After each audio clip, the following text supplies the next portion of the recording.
YouTube. Mhm. We're going to have to change where the videos live. I think we discussed it, and he's going to move the videos to Vimeo. But until we do that, it's just we could get there through a link, but it looks like a black box. Mm. We have that in our society, the Radiology Society of Rio de Janeiro. So all the videos are on Vimeo.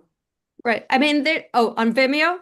Oh, so Yeah. we're gonna switch Ó, because it's ridiculous. Honestly, there are television shows that have more graphic content than I don't even know what the problem was. Yeah, we used ô, to do, Aline, eu vou falar em oi, There português, must have been mas some blood somewhere. I don't know. It was very no, strange. no pode falar. YouTube tem uma configuração para você marcar lá se seria um vídeo recomendado para crianças. Mas Ah, aí as pessoas às vezes marcam sem saber, mas ali seriam vídeos específicos para criança. A gente não deve marcar isso. okay. So Hillary, she understood what you said Yeah. and she gave you an advice. So Okay. on YouTube, there is a box where you I check. know we did that, Okay. and Okay. it's not happy. Mas é para não marcar esse botão. So There's you nothing we you could do. This is the second time. but did you check the box or not? Yes, we did the No, right no, thing. you can't check it. No, we unchecked it. Yeah, you Ah. want. Okay. Aí Okay. talvez um vídeo que ela já tenha feito isso não vai voltar, mas os Vai, novos, quando tá postar, cancelo. Okay. ela pode fazer um novo upload. Os antigos, onde já foi marcado e ele foi banido, ele não vai voltar. Ela Okay. teria que subir de novo. Acredito eu. Eu vou explicar isso para ela mais tarde. I'll explain it to you later, Okay. Hillary. Okay. Gonzalo, hi. It was here for a second. I can't see you. Oh, now I can see you. Can you please just say hi so I can hear you? So we make sure everything is working.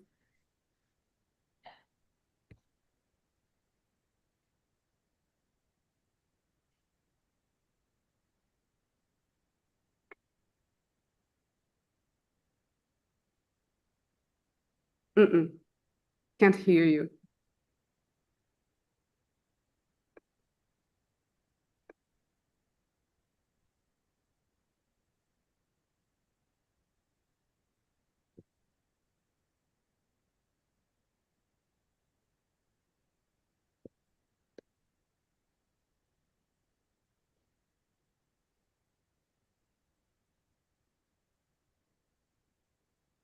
Gonzalo, since you are the last one, I will start the session.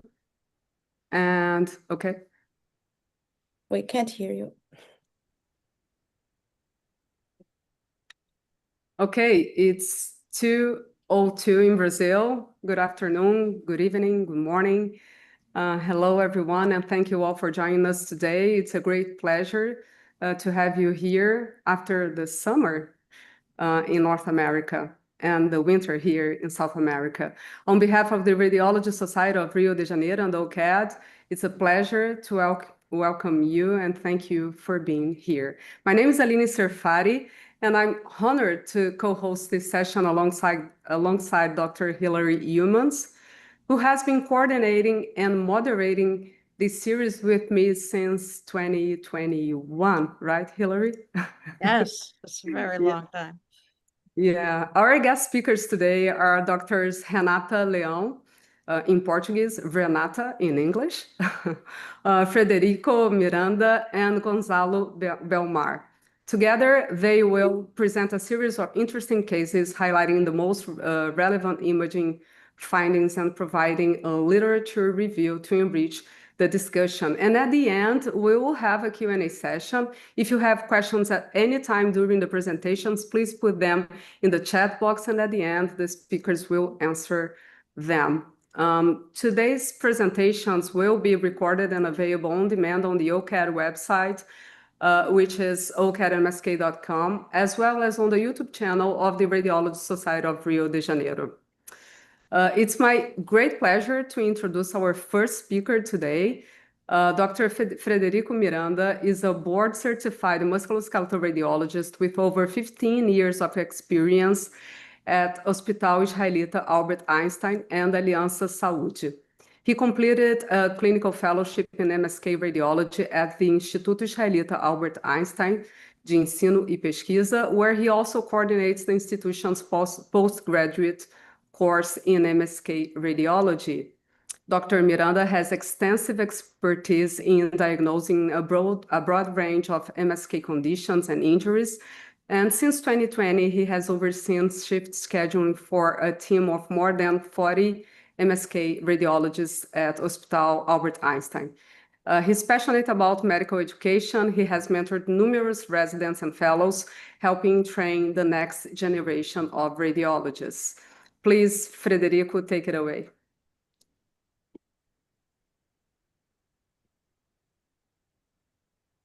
Can you see my screen? Yes. Yes? Okay. Let me start. So, just a second. Okay. Thank you, Aline and Hillary, for the invitation. I have been following the OCAD series for quite some time, and it's a real honor to be presenting here today. I'm going to show two cases, and then we'll move on to a discussion of the conditions based on two recent publications we published. I have no disclosures. The first case is a male patient with 45 years. He had plantar pain for 2 weeks, and the initial clinical suspicion was of a Morton's neuroma. We can see the T2 and T1 images. I'm going to go through the images, and we can see edema and of the edema and the loss of the normal perivascular fat playing in the plantar region of the third intermetatarsal space. This corresponds to the location of the cutaneous marker, that the same spot where the patient reported pain. So with the clinical suspicion of a Morton's neuroma, most musculoskeletal radiologists would probably stop the evaluation at this point and describe this finding as a neuroma. But we also, in this case, we also had a post-contrast image. So here are the corresponding post-contrast sequences. I'm going to go through them again. And now we can see in the post-contrast image, we can see a non-enhancing tubular structure with perivascular enhancement in the third intermetatarsal space. And we can follow this structure distally along its course.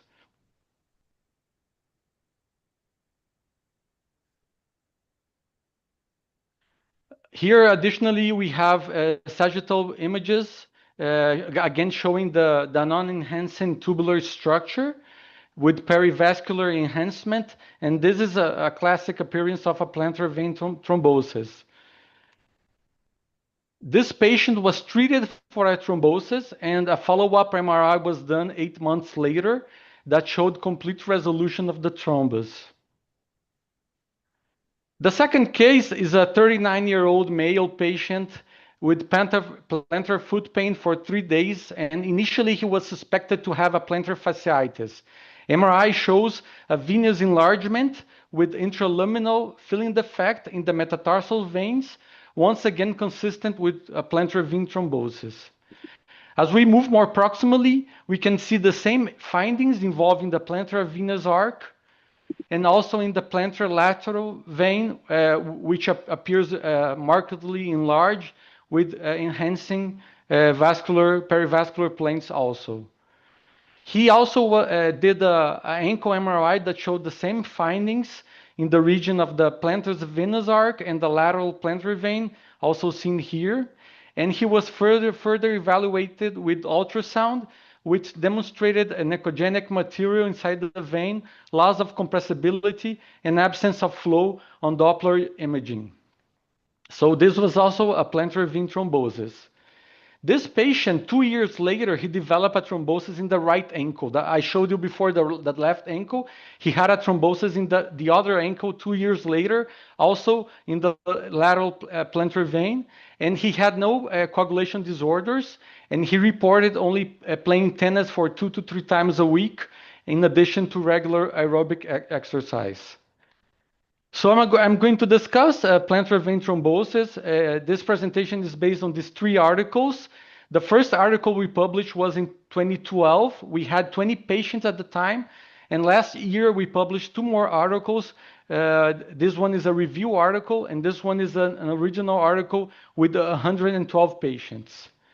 So plantar vein thrombosis is an underdiagnosed condition with an unknown true prevalence. The literature suggests it may account for up to 10% of lower limb deep venous thrombosis. And just for comparison, cuff deep venous thrombosis represents around 44%. So I think it's not that rare as we might think. It involves the deep plantar veins of the foot and typically presents with non-specific symptoms like localized pain and swelling and discomfort when walking. Because these symptoms are very non-specific, PVT is rarely suspected clinically, and radiologists play a key role in making the diagnosis. Clinical recognition is challenging as the symptoms often mimic common musculoskeletal conditions. Here is a simplified deep plantar venous anatomy. The plantar venous system has a complex and variable anatomy, but in a simplified way, we can describe it as the blood drains from the digital plantar veins and then to the plantar metatarsal veins. Then they form the plantar venous arc. And from then the blood flows for the medial plantar veins and the lateral plantar veins, and they unite to form the posterior tibial veins. In our study, we grouped patients from, this is the last original article, we grouped patients from 2013 to 2021. We had 112 patients. Most of them were male patients and had a mean age of 50 years. We had 68 patients with a forefoot examination, 26 with an ankle examination, and 18 patients had both forefoot and ankle exams. For that reason, we had 130 exams, and 60% was of the left foot. When we include all of the veins of the foot, the lateral plantar vein is the most frequently affected in 53% of the cases, followed by the plantar metatarsal veins in 45% of the cases. But when analyzing only the ankle veins, we see the lateral plantar vein involved in almost every case, in 98% of the studies. We had no isolated medial plantar vein, and in the forefoot, we found 69% of affected the plantar metatarsal veins and 46% affected the plantar venous arc. Ultrasound is the first line test for deep venous thrombosis, but the evaluation usually stops at the distal leg, so the plantar veins are not often examined. When they are assessed, the key findings include non-compressibility, the classic findings, venous enlargement, intraluminal echogenic thrombus, and absent flow on Doppler. However, in the forefoot, ultrasound has its limitations because the veins are deep located and very small. They are very close to the bone of the foot, and that can hamper the evaluation of the veins, and because of the increased skin thickness of the plantar region of the foot. For that reason, in my opinion, ultrasound works best for evaluation of veins in the midfoot and the ankle region, while MRI would be the most sensitive method for detecting thrombosis in the forefoot. MRI findings are quite distinctive, and in most cases, they allow a confident diagnosis. We observed in all cases a perivascular edema. We also observed obliteration of adjacent fat planes. Muscular edema was found in 96% of the ankles and 81% of the forefoot, and venous enlargement was also seen in all of the cases. In the contrast images, we could see perivascular enhancement in all of the cases, like this one, and an intravascular filling defect in almost all of the cases, in 98% of them. Risk factors are generally the same as those seen in thrombosis in other parts of the body, but and as with other types of thrombosis, the mechanism follows Virchow's triad. And what is really distinctive and something I want to emphasize here is that plantar vein thrombosis is probably the contribution of a repetitive microtrauma and mechanical stress, which can result from orthotics, footwear, and athletic activity. This repeated stress to the veins may damage the endothelial wall and trigger thrombus formation, representing a potential unique factor risk for PVT. We found 7 patients with metatarsal stress fracture and 1 patient with fibular stress fracture. This patient here, he had a stress fracture in the 3rd metatarsal, and we could see a plantar vein thrombosis here of the 2nd metatarsal vein, also going to the plantar venous arc and to the lateral plantar vein. Although these findings were not statistically correlated with plantar vein thrombosis, they underscore the role of microtrauma and mechanical stress as possible triggers for thrombosis. This also may help explain the higher rate of thrombosis observed in association with athletic activity, footwear pressure, and other forms of repetitive mechanical stress to the foot. In relation to management, there are no standardized treatment guidelines. Conservative cases can be managed in most cases can be managed conservatively, generally with anti-inflammatory medication and compression stockings. Anticoagulation can be done for 4 to 6 weeks in selected patients, and screening for coagulation disorders is generally recommended. In conclusion, plantar vein thrombosis behaves similarly to more proximal deep venous thrombosis, but it may have a distinct mechanical component related to the repetitive plantar stress. PVT is underdiagnosed yet clinically relevant, and it often mimics more common foot conditions. The lateral plantar vein is the most frequently affected, followed by the metatarsal and the plantar arc veins. MRI findings are quite consistent, showing especially perivascular edema and venous enlargement and intravascular filling defect and perivascular enhancement. And so it's important to always take a moment to carefully inspect the plantar veins when reviewing a foot MRI. Thank you. I'll be happy to take questions at the end of the session. Okay. Federico, you're really giving me a hard time. I can't wait to ask you questions. That was, you know how exciting that was for me. But sorry, Renata, that's a hard act to follow. So it's my pleasure to introduce Dr. Renata Vidal-Leon Sanford, who is an assistant professor of radiology at the University of Iowa. She's co-director of research in the musculoskeletal imaging division. Her academic and clinical work focuses on advanced imaging of the hip and knee joints and peripheral nerves, including MR neurography. She's deeply committed to radiology education and research, actively mentoring residents and fellows. She's also a member of the ISS and SSR and received multiple international honors, including 2 mentor awards from the ISS, magna cum laude from RSNA. Personally, I can attest to her enthusiasm and passion for teaching, as she has partnered with me in providing interesting teaching cases to the OCAD LinkedIn page, which has recently celebrated its 1st birthday. And at its 1st birthday, it has 1,052 followers. I hope you're one of them. Okay, Renata, show us your case. Unmute yourself, Renata, please.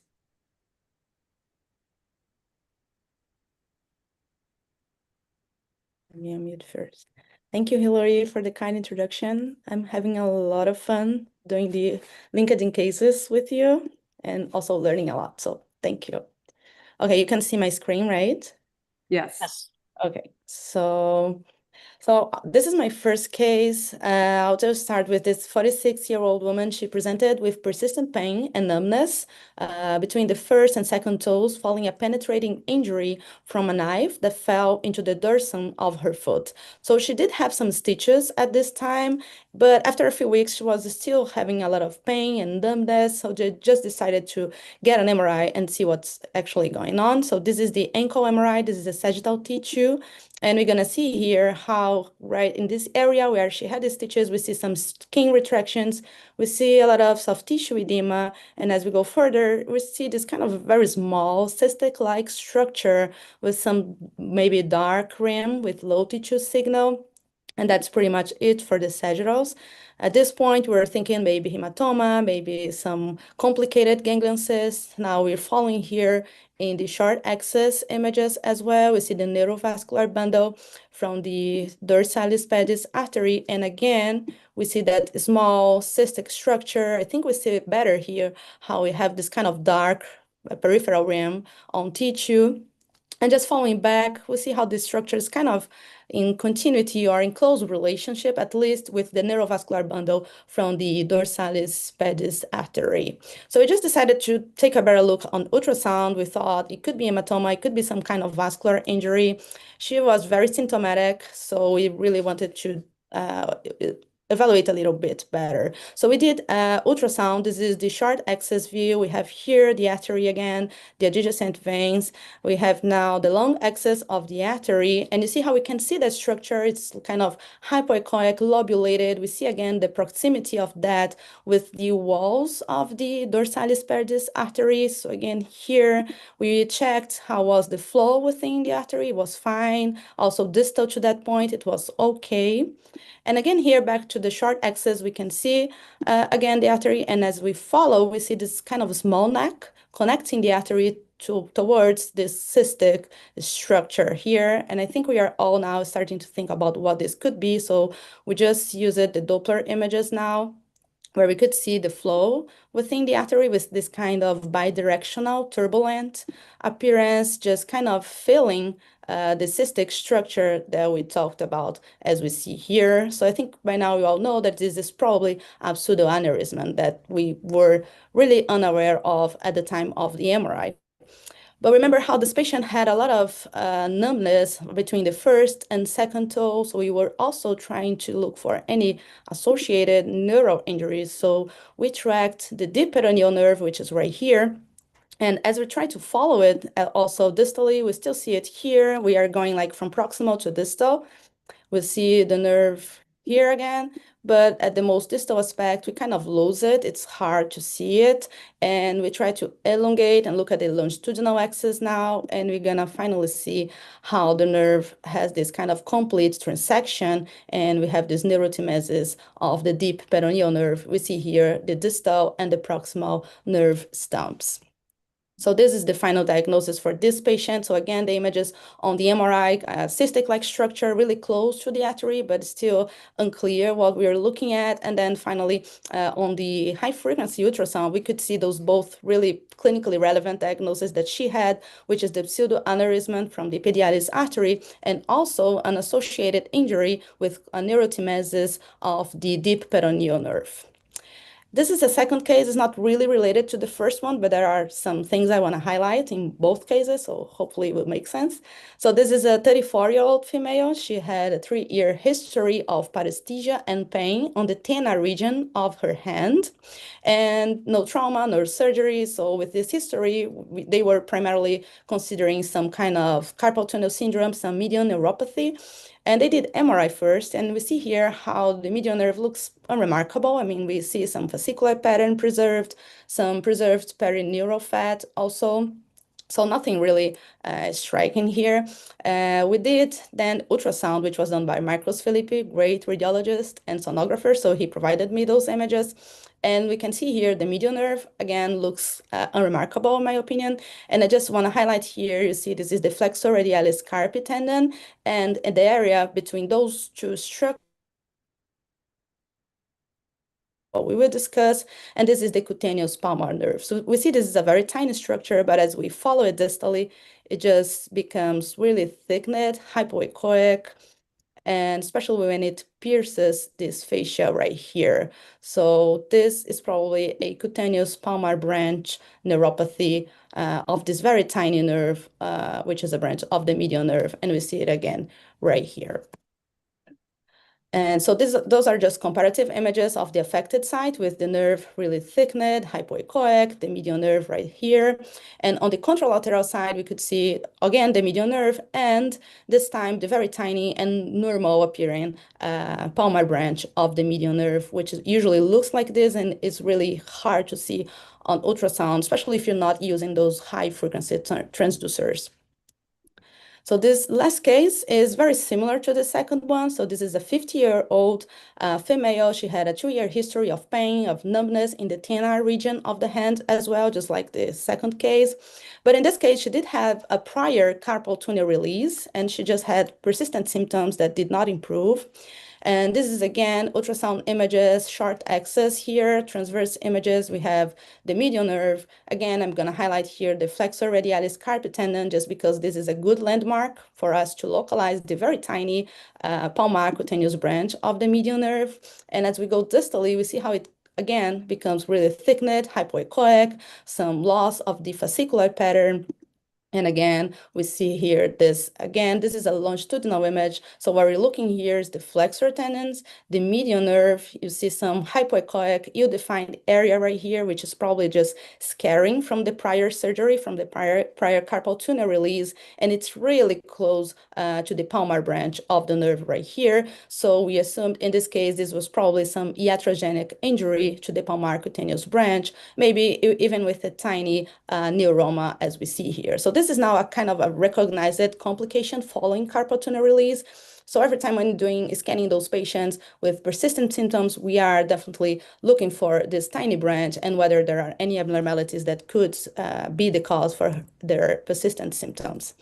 So what I discussed here, so I think we have like very different cases. So the first one, penetrating trauma with vascular complications, with a neurotemesis, but just showing how the high frequency ultrasound, it was really the modality that really solved and gave us all the really relevant diagnosis that this patient had.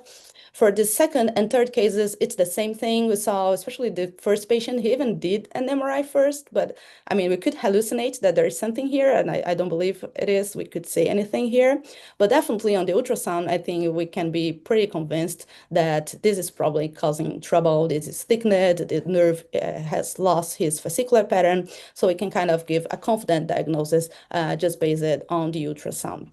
So just 2 words here about high-frequency ultrasound in the setting of penetrating trauma. So we know how that can be really helpful for evaluating tendon injuries, nerve injuries, vascular injuries, just like we saw in the first case. And I would especially highlight the relevance in nerve injuries because, as Hillary showed in this nice paper a few years ago, so we can, with ultrasound, just differentiate neuropraxia, which is just a low-grade injury that usually just requires conservative treatment, versus a neurotemesis, which is when you have just a complete nerve transection and may require nerve repair with some kind with surgical treatment. And a lot of times when these patients, they have trauma, they're gonna have sensory deficits, and you don't know whether you're dealing with just neuropraxia or neurotemesis. And what we are seeing now is that, I mean, not now, but since a few years ago, is that ultrasound is very helpful for that. It can easily differentiate neuropraxia, which is usually either unremarkable or show just mild signal changes within the nerve, versus a neurotemesis with complete transection of the nerve. And in this paper, what they did here for doing that with the digital nerve of the hand, and also using ultrasound to make this differentiation and just showing how it can really affect treatment. This is just another example here. This is the radial nerve with a complete nerve transection, neurotemesis. We see a gap here. And this is another thing that ultrasound can be helpful with, which is giving us the amount of gap between the nerve stumps. We know how if the gap is greater than 2 or 3 centimeters, this patient is probably not a good candidate for nerve direct repair. He's going to need some kind of graft and an indirect nerve repair. So we give a lot of information about those nerve injuries with ultrasound. And this is just the intraoperative appearance prior and after the nerve repair, in this case above.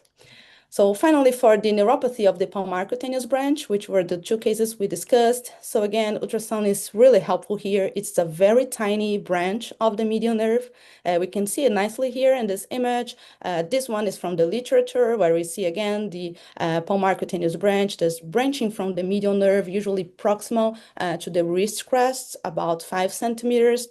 And it usually runs outside the carpal tunnel, as we see here on this image, parallel to the median nerve. So it provides us this sensory innervation to the thenar region of the hand, and we see how there is this overlap with the innervation from the median nerve itself. So if the patient has symptoms that are primarily in this location, we can be dealing both with a median nerve neuropathy, just classic carpal tunnel syndrome, or it can be also just a neuropathy of this tiny branch that we just saw in the prior cases. So what we are starting doing now and suggesting is that we just always look for this palmar cutaneous branch of the median nerve. So on ultrasound, you can use some landmarks. So we have here the median nerve, right, which is pretty easy for us to recognize. We have the flexor radialis carpi tendon that we see here. This is just the flexor retinaculum. We have here, again, the palmar longus tendon.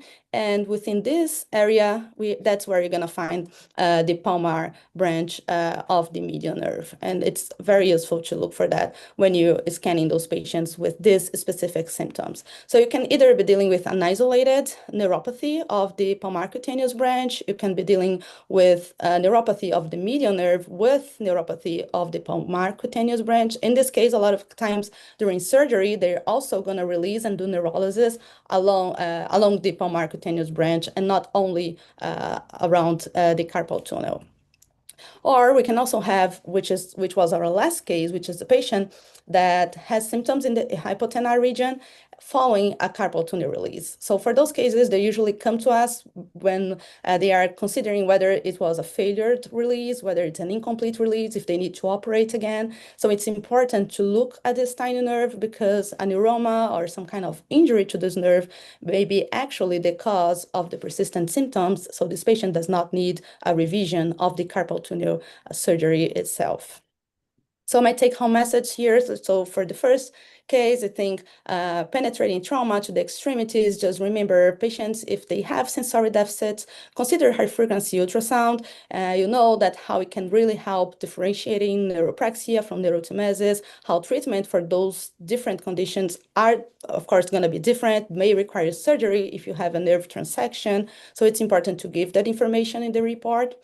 And for any patient who has symptoms in the thenar region of the wrist, just remember the cutaneous palmar neuropathy. Remember, it can be either isolated or associated to a median nerve neuropathy, and it's important to inform when there is this association. It may change how surgery is going to be done. And also, if the patient has persistent pain following carpal tunnel release, of course, they're going to look for fibrosis around the median nerve, some encasing of the median nerve, but also check this tiny branch, which can be the responsible for the persistent symptoms. That's what I have for today. Thank you. Unbelievable. That was fantastic. Thank you, Renata. Okay. Now we're going to wrap this up with Dr. Gonzalo Serrano Belmar, who's a staff musculoskeletal radiologist at Clínica Alemana de Santiago in Chile. He earned his medical degree from the Universidad Finis Terre and completed his residency at Universidad del Desarrollo Clínica Alemana de Santiago, followed by a fellowship at the same institution. In 2013, he did a research fellowship at UCSD in San Diego. His clinical and academic work focuses on advanced imaging of sports injury, arthritis, and bone and soft tissue disorders. As an artist at heart, Gonzalo is drawn since childhood and later integrated that passion into medical illustration and teaching. He truly enjoys making complex concepts visual and easy to understand. He loves music, plays guitar, and is a big football, by which I mean soccer, enthusiast. I'm personally grateful to Gonzalo for mentoring me through my recent preparation of a pubic symphysis lecture for the ISS. I couldn't have done it without him. He knows that. I urge you to check out his posts on LinkedIn, which combine interesting case imaging with beautiful medical illustrations and pathology. Okay, it's your turn. Thanks. Thanks for that nice presentation, Hilary. Hi to you all, also Aline, Renata, Federico. So I'm going to share my screen now. Oh, that's okay. It looks good, right? Yes. Yes. Okay. So we're going to talk about a quick case about injury of the thumb spray, metacarpophalangeal thumb injury. So we have a 24-year-old male. He sustained a trauma while playing rugby, and he has clinically radial instability. Okay, so he consulted at the ER at our institution, and initially was sent to get an X-ray and an ultrasound. So here we have the X-ray images. So there's no bone traumatic injury, but if we see these images, we can identify a little bit of opening at the radial aspect of the metacarpophalangeal joint. And maybe at the lateral view, we can identify a little subtle volar subluxation of the proximal phalanx, okay? But no bone trauma, okay? This patient was sent to get an ultrasound, but I'm going to skip the ultrasound for now. He later he was sent to see an specialist, hand brace specialist, and he asked for an MRI. So because we're more used to see the MRI, the injuries of this joint, I'm going to show first the MRI. So here we have the main images, actual proton density fat sat images, actual images. So just wait a minute. What we can see here at the radial aspect of the joint, we can see stripping. Oh, is it coming back to life? It went dead. A stripping of the radial choroidal ligament. It's more proximally, and then we're going more distally. We can also identify a little bit of high signal at the radial half of the volar capsule, volar plate. The same thing we can see in these second images, the stripping of this whole ligament complex and the high signal and distortion of the radial aspect of the volar capsule. Then again, if we go more distally, now we can see this part of the ligament complex. We are seeing the sesamoid bone, and we are seeing now this portion of the ligament. So from the metacarpal to the sesamoid bone, this is the accessory ligament, and we can see a complete disinsertion of the proximal metacarpal insertion of this ligament, okay? If we go now and see the other images, we have this coronal. We can identify the same findings, this high-grade injury of the proximal metacarpal insertion of the radial complex. On the sagittal images, we can identify these other injuries, this tearing of the radial half of the volar capsule proximal to the sesamoid bone. And in the dorsal aspect of the joint, we can identify a small bone impaction injury and a tearing of the dorsal capsule. So we could see a lot of things going on this patient. So in summary, we have a proximal tear at the metacarpal origin of both the proper and accessory components of the radial choroidal ligament complex, the extension of the tear into the dorsal capsule and the radial half of the volar plate capsular complex proximal to the sesamoid bone, and a small impaction injury on the dorsal aspect of the metacarpal head. So the findings are consistent with a high-grade radial choroidal ligament complex injury with association of the capsular ligamentous disruption of subchondral impaction fracture, okay? So these specific findings, the question is that could we say the same thing on ultrasound, for example? The ultrasound that we got on the on the emergency room. Let's see. So here we see the ultrasound images. I'm going to, here is the metacarpal head, the proximal, the base of the proximal phalanx, and here we can see the ligament. So the main thing that comes to our scene here is this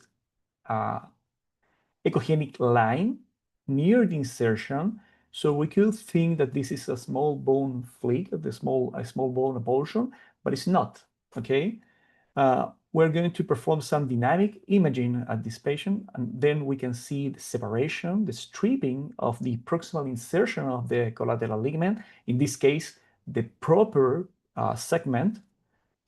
So this echogenic interface is one useful thing that we can see as when we evaluate tearings of the rotator cuff, and we see this small echogenic line at the surface of the cartilage.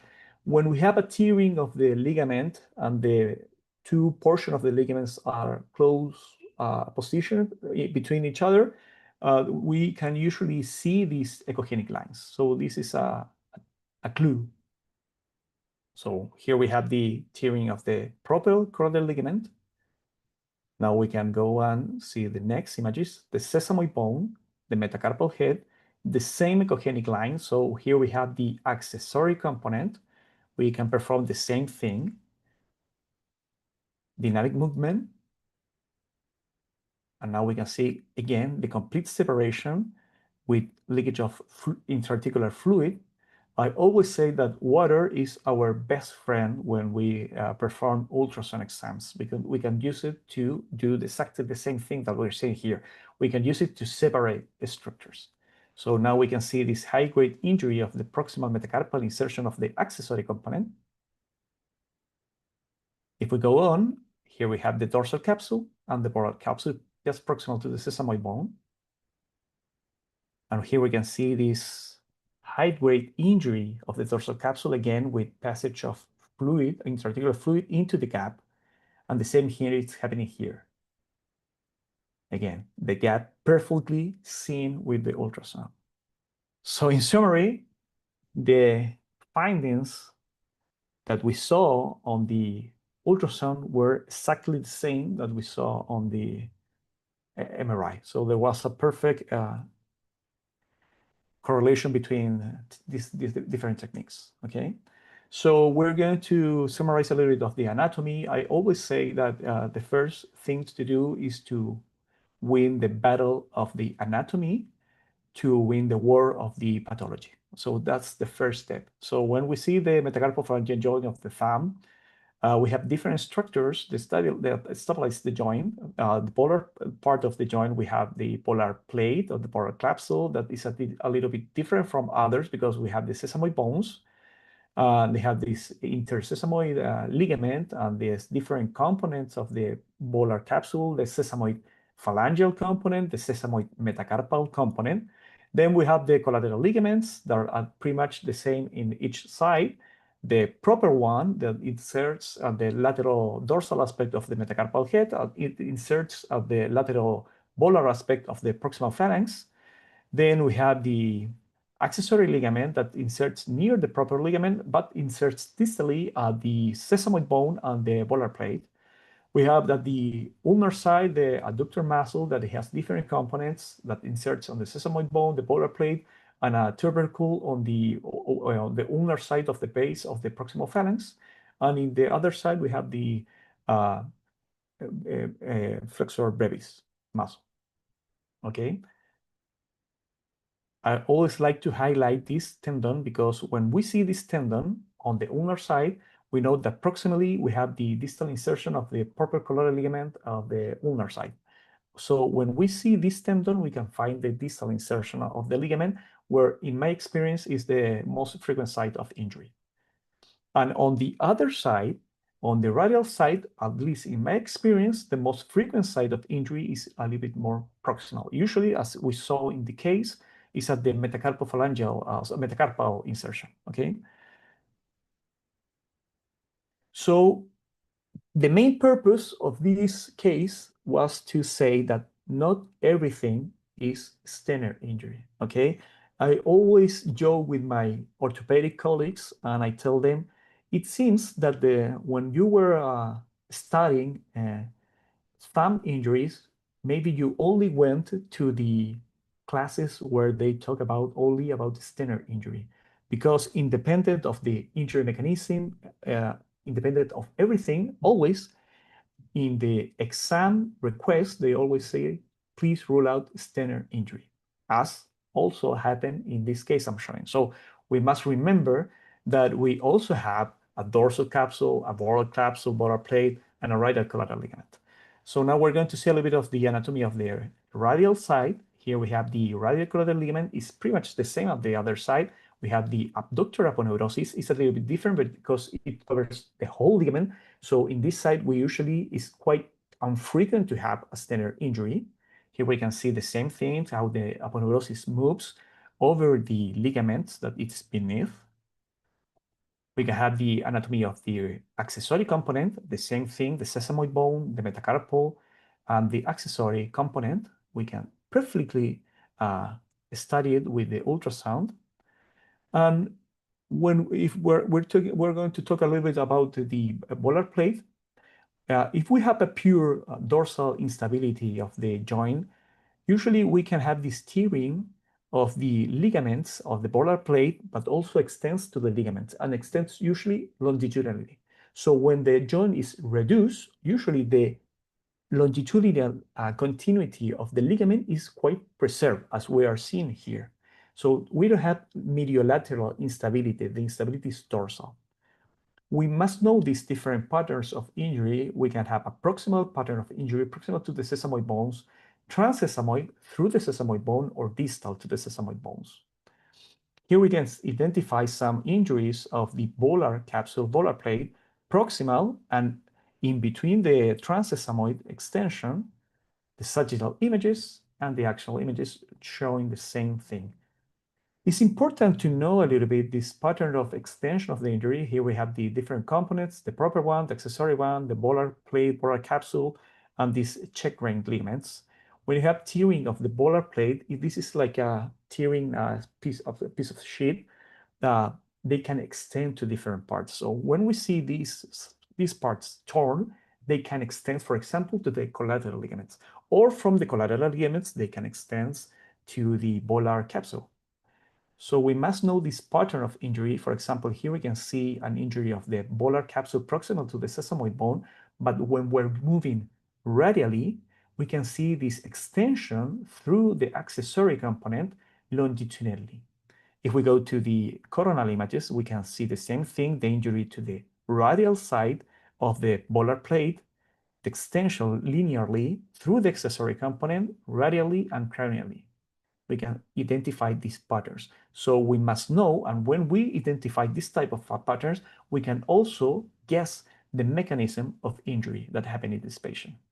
We can identify the same things when we explore the ultrasound. For example, here we can identify a transsesamoid injury through the ulnar sesamoid, going through the intersesamoid ligament. And it's always important to go and try and see the other things that we have in our hands as the X-ray, because it's easier to see these fractures.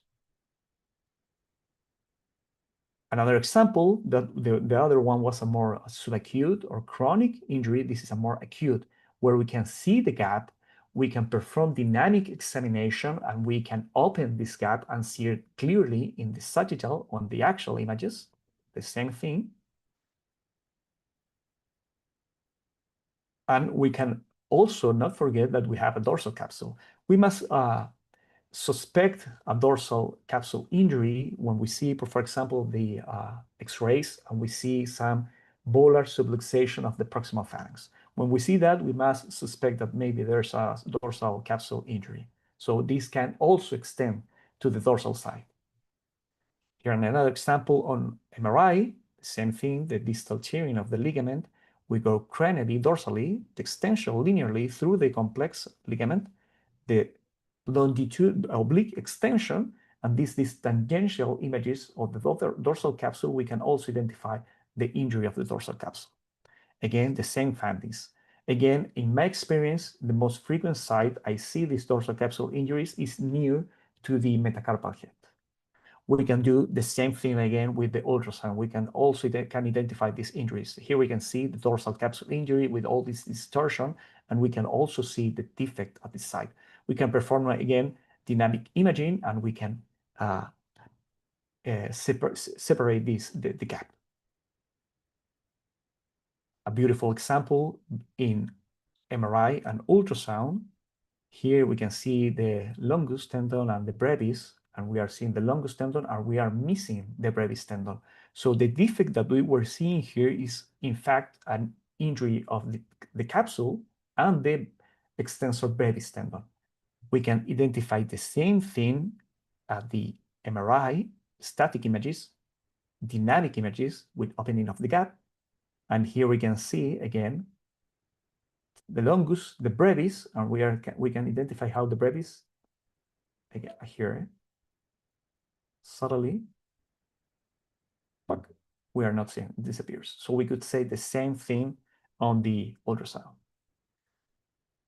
So it's important also we must always perform a clinical exploration. I always say to everyone that the diagnosis is made before doing the exam, the ultrasound exam, is made during the clinical exploration. So if you see this patient and you see this degree of instability, it's impossible that this patient is going to have a normal ligament. I know this ligament is torn. I need to see where it's torn and how much is torn, the quality of the ligament remnants, for example. That is my job. That's the information I need to give. Here, the same findings, the correlation between the MRI and the ultrasound and the dynamic images.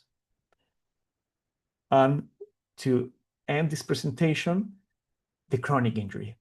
On the radial side, is also happens an interesting thing. Because the injury is usually proximal, it happens usually a thing that is pretty much similar to happens with the medial collateral ligament on the knee, the Pellegrini Stedia lesion that we always know. Sometimes here it happens the same thing. We can have a proximal injury with this periosteal stripping and this bone formation. So sometimes we see this huge bone formation that sometimes it looks like a tumor, but it's not. It represents a chronic injury. In the X-ray, we can see this type of images, sometimes small, sometimes a little bit bigger. On site, sometimes they look like an erosion. But we know that this represents that this patient had a previous injury to the radial collateral ligament. That's our marker that says, hey, maybe he can consult again with a new trauma, but when we see this finding, we know this patient is probably chronic or acute on chronic injury. And we can see here the correlation with the small one and small portion and this prominence that tells us this patient has a chronic injury. So with this, I end up this case. So thank you very much.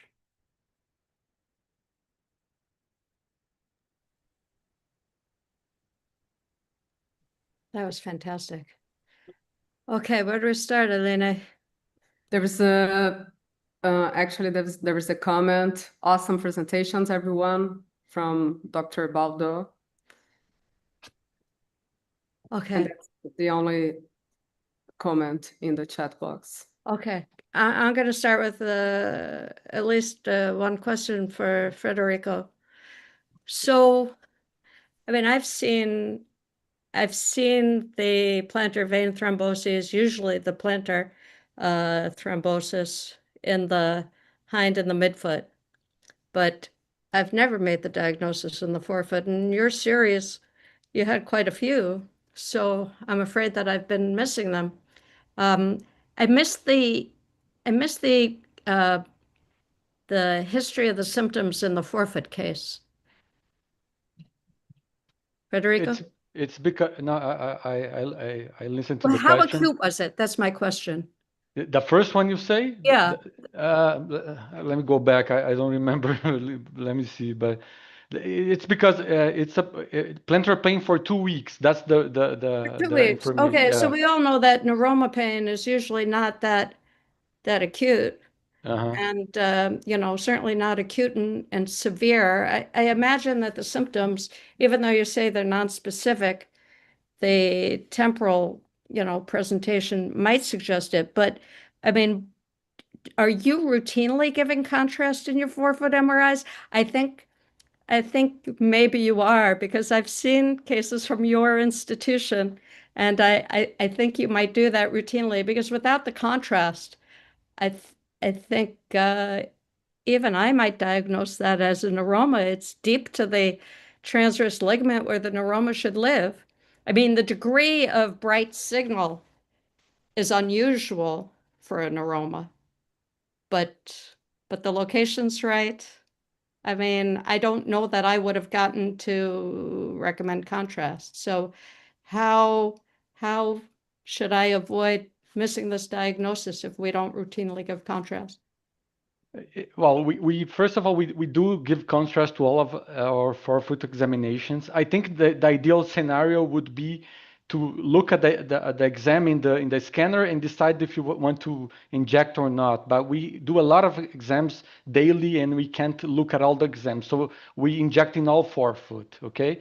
The clinical suspicion for the 112 cases we had, only 3 of them had a suspicion of thrombosis, because most clinicians and orthopedic surgeons, they don't think of a thrombosis as a possibility, because it's more rare than other common conditions, musculoskeletal conditions.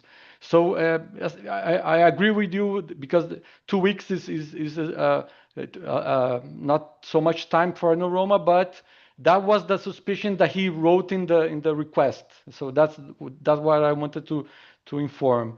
And I think, because I agree with you that most thromboses are in the midfoot and the hindfoot. I described that when the patient has a midfoot to forefoot symptom, they usually ask for a forefoot examination.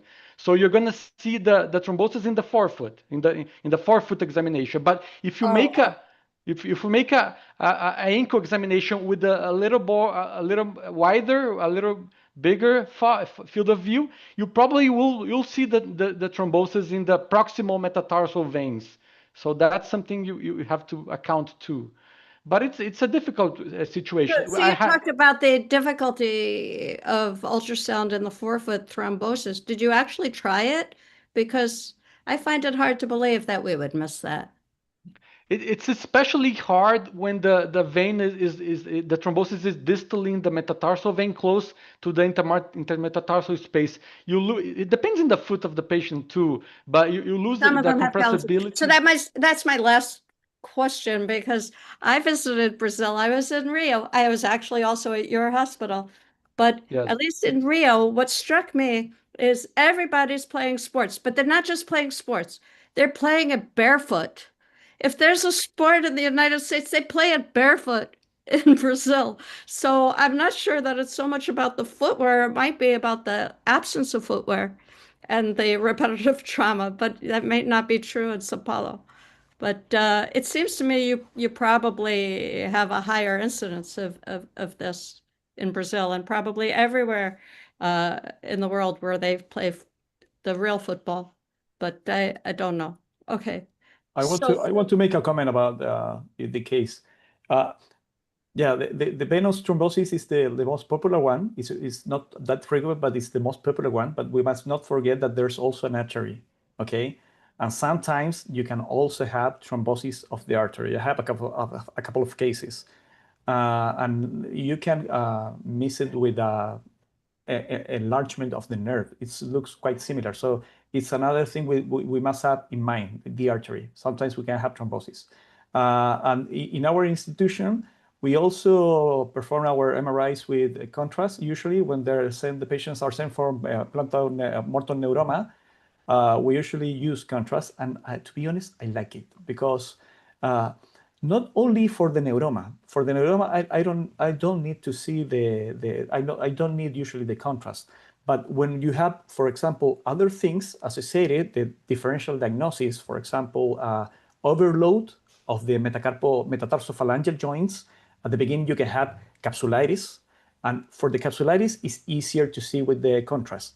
Sometimes we can have chronic plantar plate injuries with a lot of scarring that is quite inflammatory scarring with a lot of fibroinflammatory tissue that is the cause of the pain of the patients, and the clinical is the similar of Morton's neuroma, and that scarring is a lot easier to see with the usage of contrast. So to be honest, I like it but not for the Morton's neuroma, but for the rest of the things. Okay, I have to jump in here because I believe it was from Federico's institution where there was a publication that talked about how contrast would show enhancement of an neuroma and not pericapsular fibrosis. I might be wrong about that, but that is a publication from Brazil, and I didn't believe that at all. In my experience, there's no difference in the enhancement of the reactive capsular inflammation and or scarring, because it depends whether it's inflammation or scarring by chronicity and presence or absence of repetitive insults. I don't think it's helpful to differentiate the pericapsular changes But from the when Morton it is neuroma. But when it's it's the all cause of about the where pain, it's located, you when know, it's because the neuroma is going to be central and the capsular changes are going to be capsular or pericapsular. But, you know, this just adds one more thing that seems to be more confusing with the digital vein thrombosis. But getting to you, Renata, your case, I'm curious, did you go to the ultrasound because of the numbness or because of the MRI findings? Oh, in the first case, the foot. Then, because of the numbness, the clinical symptoms, they were very, like, right at that area between the first and second toe, where we know it's like the deep peroneal nerve, innervation territory. So, and she had really, it was really classic. So they were more, it was kind of both. Like, we wanted to know what was that, was hematoma. We saw how that was tracking along the artery as well. So maybe pseudoaneurysm was already something we could think of. But also we could see how the ultrasound would give us a chance also to check on the nerve. So it was actually both. Both, But because I mean, based on the MRI alone, it looked like a mass that could have been a ganglion or a hematoma, or I guess I wouldn't have guessed that there was a pseudoaneurysm, except that there was penetrating trauma right there. yeah, it was weird because just when you see in the short axis, how it kind of was almost in continuity with the artery. But I mean, it's hard. I don't think that was our primary concern. It was mostly for the nerve. But again, we didn't know what was that cystic structure, and the scar from the trauma she had and from the stitches was right there. So we were really curious to know what was going on. But it was mostly for the nerve symptoms. I have never looked for that radial branch of the median nerve. I'm sure I've missed pathology I'm sure I missed as there. well. There are some questions in the chat box, Hillary. Okay. Does dynamic injection MRI can help the diagnosis of venous thrombosis, Frederico? Dynamic MRI. We have never tested dynamic MRI. I think it could help, but we have never tested it. So I don't know, but it probably would help, I think. And now to Gonzalo, on the radial side, what types of lesions need surgery? Yeah. On the ulnar side, I'm going to. No, I know this is radial side, but I'm going to respond on the ulnar side. For example, the sternal injury, there's no question. But now there's a tendency, at least in our institution, for all even grade 3 injuries without displacement and interposition, there's a tendency they're doing surgery. Probably that's not the case on the radial side. Probably in the acute setting, I don't know if it has an surgical indication, but what happens on the radial side, that usually patients, they just go and they don't consult. and they return with a chronic injury and chronic instability. And in those cases, in the radial side, maybe there's a surgical indication. Well, there's persistent instability despite the treatment in the acute setting, or maybe if the patient consults with chronic instability of the ligament, and then they perform the reconstruction. There's another question on the chat. Yes. Beautiful demonstration of the radial collateral ligament lesion, given that combined collateral injuries can occur in up to 40 to 60% of thumb MCP traumas. Did you happen to assess the UCL region for any subtle signal change or thickening suggestive of partial involvement? Yeah, of course. If I describe a dorsal capsular injury, a boiler plate injury, and radial collateral ligament, believe me, I went to and saw the ulnar ligament. And in this case specifically, this patient had a partial injury, a grade 1, 2 of the ulnar ligament. Yeah, but that was not the important injury. It was everything on the radial side. Yeah, but it's quite frequent, especially in these patients that we see a boiler plate injury. You can imagine that the tearing extends to both sides. And it's not that easy to see because, as I show on the drawing, you can see this longitudinal extension, so they're quite linear. And as radiologists, when we try to find a ligament tear, we expect to see like a gap. But there's these longitudinal extensions. These patients clinically, they don't have that much instability. So as I showed a couple of cases where you can see this linear extension, we must know these injury patterns to find them on ultrasound and on MRI. Do they repair those capsular injuries? Those longitudinal capsular injuries? Only if there's a persistent instability. I have seen one that went to surgery, and I've seen a lot.